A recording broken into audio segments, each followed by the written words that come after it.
Hey, what's up guys? It's Evictus here, and Stormstrikers released even more information on the future of the game, and this is really big news, and I'm actually very glad to hear it. Because Alpha Command, the head of the design team, has revised the pre-launch plans to address the issues that Stormstrikers currently have. The update plan consists of 4 patches that are gonna have major updates up until next February. It's a plan that should solve the current major issues and expand the fun that the game offers, is what they say. Patch number 1. Patch number 1 begins with optimizations, and this right here makes me extremely happy to hear because the development team was actually aware that optimization was significantly lacking. When this patch comes out on December 11th, it got pushed back 4 days. Originally the patch was supposed to release on the 7th, it will be the 11th now. The development team recognizes the importance of it. Hopefully after December 11th, the game's frame rate will feel a little more consistent. There is a chance potentially that they add more graphic presets, something I've always liked to see in modern FPS games, third-person games, or just any game that's considered an esports would be NVIDIA Reflex. That's something that can enable boost, lower latency, and everything just feels a little more snappier, smoother, and more responsive. So hopefully that comes on the 11th. So the next thing that they added was the expanded AE Pass. This is just to add on to the current Battle Pass that they have in early access. They added, I guess, a bunch of portraits that originally were going to be monetized, but now they're going to be free. I'm not sure if they're dropping skins as well, but there should be some free skins that you can also get in this expanded battle pass. So that's pretty much all it for the expanded AE pass. The next part of the patch for number 1 was the ladder point system. The AE pass expansion is a system for more casual players, while the LP system is designed for the more hardcore gamers. So I guess they're adding a hidden MMR. They allow the player to see it.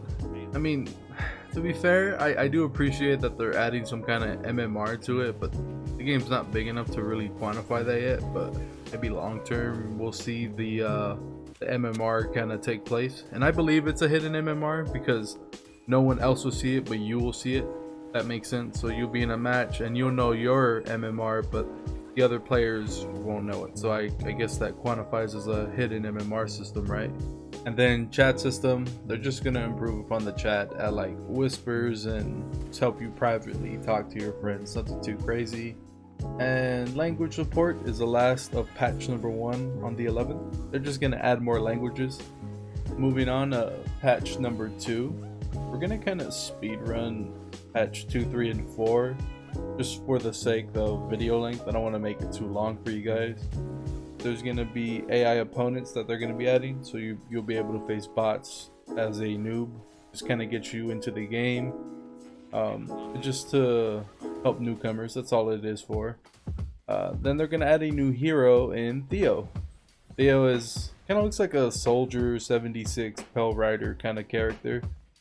He's a ranged character with simple and intuitive controls, fitting for a shooter game. So Theo is basically Soldier 76 from what I can get. The skill change extension primary. I guess a lot of people really like the swap skill system. I actually personally really like the swap skill system too, because each skill has an intended use and you can swap between them pretty fluidly. And the last thing that they're going to do for patch number 2 is a key binding. They're finally going to add key bindings to the game where you can change and swap them to your preferences, so this is amazing for patch number 2. And one more thing to add, patch number 2 is going to drop on January, I believe, 2024, on the 1st, if not just the first month of January. Next up, we're going to have patch number 3, and Superstorm's going to introduce something called a talent system. The purpose of the talent system is to allow character building during gameplay. It's a little different from skill change extension. The current system they have right now is that all characters have a set skill list and you can swap between 1 or 2 of your skills. You just press H on the keybind and you can choose between skill number 1 or 2 in that particular skill set. I guess with the talent system, it's supposed to add an extra layer of character building, which should be kind of nice to see, but they're gonna give more information next week. Expect the video from that, and I'll definitely do a deep dive.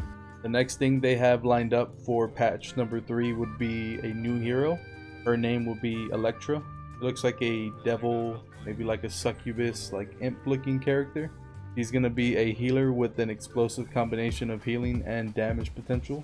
That's her build, and it's going to feature a resource system reminiscent of Bernard's Rage. Oh wow, so she's going to be a healer with a rage meter, and she's going to have healing and damage potential. That should be interesting to see.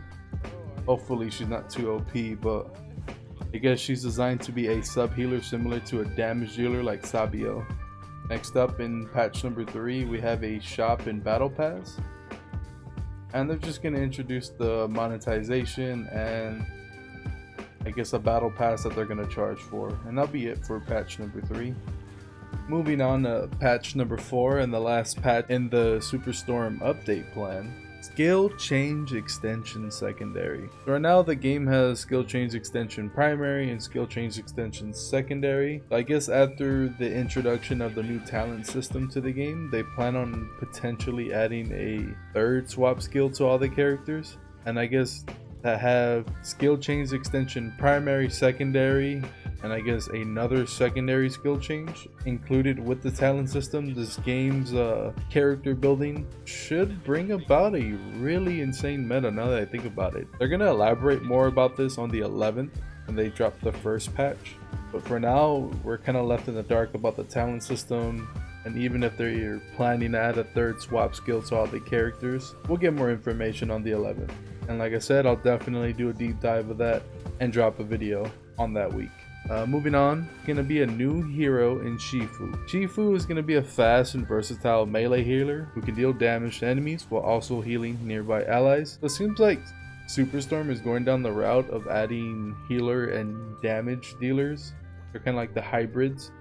And depending on the swap skills, Shifu can either be he can essentially dominate tanks or bruisers according to this information we're getting, or he can protect allied ranged characters from the backline. It should be interesting to see with the whole skill change extension primary, secondary, and then maybe even adding a third one, and then also introducing talent system, because then maybe Shifu can be a real problem when he comes out, because his character model looks pretty insane. He has a really long beard, looks like he does karate or kung fu of the sorts. I really like this character model. And last but not least is controller support.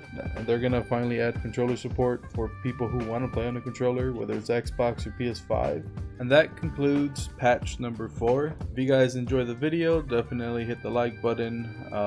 We'll be doing a lot more Stormstriker videos past the 11th. I think we're going to get more news about the talent system. I've really been enjoying this game for what it is. I do see the potential in this game. I know I'm really saying that a lot, almost sounding like a broken record. I'm just taking it day by day with this game, see where it goes, and hopefully it succeeds. But nonetheless, this is going to be Evictus signing off, and you guys take care. Peace.